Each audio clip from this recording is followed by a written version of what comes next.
Hi, this is Verson Bola. I hail Carib-Sport, and today we're focusing on boxing. And the man we're talking about is Mike the Bodysnatcher McCallum, perhaps the greatest fighter to ever come out of the English-speaking Caribbean. This man was a three-division world champion from Jamaica, beat the best in three divisions, highly respected for his boxing ability and his body punching, hence the name the Bodysnatcher. But this was a man, Mike McCallum from Kingston, who was so amazing that he was ducked by the likes of Ray Leonard, Marvin Hagler, Tommy Hearns, and Roberto Duran, the four kings. Now, why would these guys duck this guy? They were, good enough to fight each other. Why duck him? Well, McCallum was a great fighter, but he didn't have fighters to show the world how great he was. Muhammad Ali had Joe Frazier and Kenny Norton. Sugar Ray Leonard had Tommy Hearns and Roberto Duran. McCallum, he didn't have anybody like that, and he lacked the charisma of a Sugar Ray Leonard. So these guys had a choice: fight each other for more money and maybe lose, or fight him for much less money and maybe lose. So you know which direction they went into. And he was a bit bitter about this. He was part of the Kronk gym for a while, and he left the gym because he believed he was supposed to fight Duran for the vacant junior middleweight title, and instead, Stewart maneuvered the fight for Tommy Hearns, and this is why he walked away. I want to give you two anecdotes here. Emmanuel Stewart spoke very highly of him as a fighter in later years and said that in the sparring sessions, um, for example, as Tommy Hearns sparred with people, he would tell the fighters, when Hearns throws the jab, parry the jab, step to the right, hit him a 1-2. They couldn't get it done. He said McCallum was doing it beautifully. And he was doing it so well that one day Hearns stopped the sparring session and said, "Hey, why can't I stop this guy from hitting me?" And everybody started to laugh. He said the sparring sessions between Hearns and McCallum was better than a lot of fights. And I'm going to put a video of one of those sparring sessions down there for you guys to see. It's really two legends sharing the ring with each other. McCallum also gave an interview, I think it was about 20 years back or even more, where he talked about meeting Hagler at the Hall of Fame in Canastota around the 1990s. And he said that Marvin Hagler talked about how great he was, that great McCallum was, and how he respected him. He said, when I came off the stage, Hagler tried to shake my hand, and I said, no, no. He said, in Jamaica, when we see a tourist, we sometimes bounce them. We say enough respect. And we say this because they're spending money in the economy and giving us jobs. And we show them respect. He said, I told Hagler, if you respected me so much, why didn't you fight me and give me a chance to make some money? So, he was a bit pissed off about that. He had a very impressive amateur career. Um, he was an AAU champion. He had a storied career as an amateur of representing Jamaica. He fought at the Pan Am Games, Commonwealth Games, CAC Games, winning medals at all of these. He was the welterweight games gold medalist at the Commonwealth Games in 1978 in Edmonton.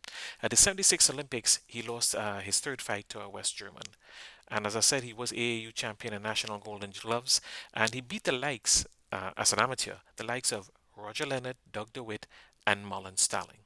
Now, who are these guys? Roger Leonard was the older brother of Sugar Ray Leonard, and as a pro, ranked number two in the world as a junior middleweight. Doug DeWitt would go on to be the first WBO middleweight champion of the world, and Marlon Starling would go on to be welterweight champion of the world and a very, very respected welterweight champion during the 1980s.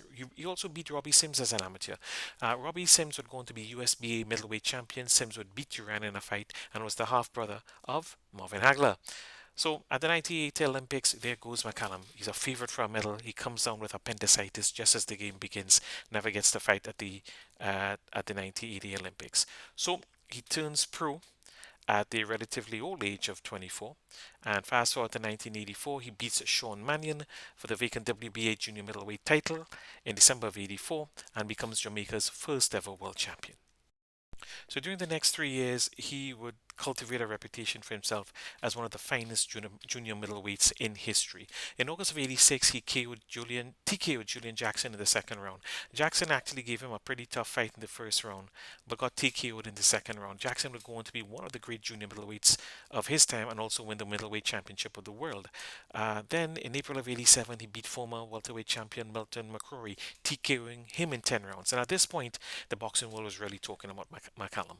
They knew he was good. They knew he had, good skills, and he was beating top-notch fighters. But he couldn't get that fight with Hagler, Hearns, or Leonard. Then he came a fight in July 1987 against the former undisputed welterweight champion of the world, Donald Curry. And it looked like McCallum had met his match. Curry was outboxing him for the first 4.5 rounds, staggered him in the second round. And then in the fifth round, McCallum threw what many consider the perfect left hook. He knocked out Curry cold. He was lying immobile on the canvas, his eyes wide open, not blinking, just unable to move. It looked like he was dead. He wasn't dead. He was just knocked out with his eyes open, which is a frightening thing to see because these guys look like they're dead. At that point, he was a superstar. He had done it all. He had done it all as a junior middleweight. So he moved up in weight in early 88 to fight a very underrated Congolese-born Italian, Sumbu Kalambi. And Kalambi beat him comprehensively over 12 rounds. And at 31 and a half years old, a lot of people thought that was it for Mike McCallum. They thought his career was over. But what they didn't realize, and they soon would, it was Mike McCallum had a way of aging like fine wine. He also had a way of just not really bothering with the odds. If the odds were against him, Mike McCallum found a way to turn things around. So after the Columbia loss, the following year, 1989, he goes to England and defeats the highly touted Harold Graham by split decision for the WBA middleweight title in front of Graham's home crowd.